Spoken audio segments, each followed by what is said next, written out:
Hi, I'm Joe Broderick. This is Steve Greenberg. He's the Program Chair Committee, and we're here to talk to you about the exciting developments here at the meeting in San Diego 2014. Steve, tell me what's really got you excited about this particular meeting? Well, we know it has to be an exciting meeting if it's going to keep people indoors in this beautiful weather and beautiful San Diego, but we think the meeting will be able to do that. I think there are a few things that stand out to me. I think one is that the program has really made an attempt to try to address some of the day-to-day issues that everybody wants to know about. So what does diet do to your risk of stroke? What does exercise do after you've had a stroke?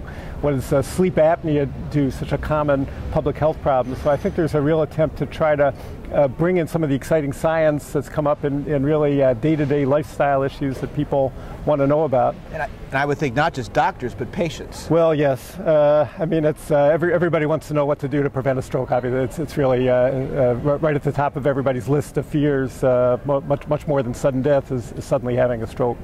I think a second exciting area will be our next big thing session, which is a chance for 10 brave souls to get up and in a very limited amount of time give us their vision of the future of stroke. We say we want no statistical tests for this part of the session, but really just a vision of where stroke is going.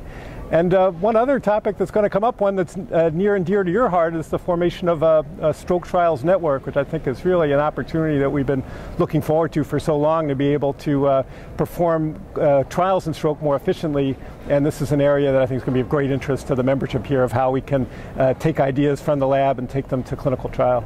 Are there any particular trials of kind of great interest, you think, that are going to be at the meeting that are going to be presented here? Well, the trial I'm most excited about, and I'm sure you are too, is the FAST-MAG trial, which is to see really the first of what I hope will be a series of trials where we maximize the quickness of the trial and really try to get here's one therapy, magnesium, but I think other potential therapies to patients literally as soon as they have their first contact with the medical system. And it's a real opportunity, I think, to expand the biology of what's been a very frustrating part of stroke care, which is how to protect the brain early on after a stroke.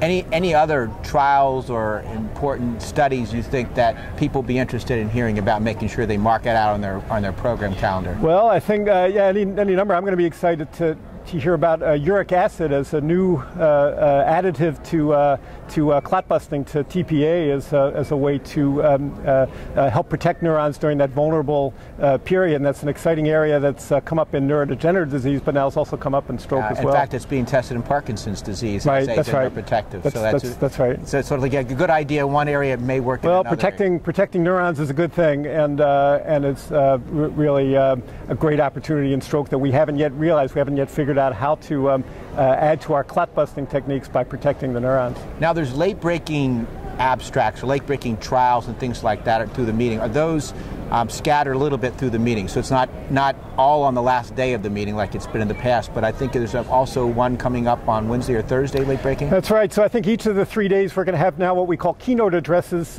We, in part, wanted to give equal reward to the people who are able to finish their work on time and not just the late-breaking abstracts. So we now have one category for keynote abstracts that will be at each of the 3 plenary sessions, and I think each one holds real exciting nuggets. I mean, I think we're really looking forward to each day. You're going to hear about the effects of implantable cardiac monitors on detecting atrial fibrillation, an area where we really feel like we know what to do when we detect atrial fibrillation and can prevent stroke. So I think each of the 3 days there's going to be something that I know I'm going to be excited to hear about. Yeah, I can't wait to get started. In fact, I already know there was a couple of abstracts this morning I'm missing right now because I'm talking. So I think we're going to close up here. We look forward to seeing you all at the meeting. If you have any questions or ideas about the meeting or about the American Stroke Association, feel free to contact and talk to either of us as you see us at the meeting, and enjoy the meeting. Thanks so much. Great. Thanks very much.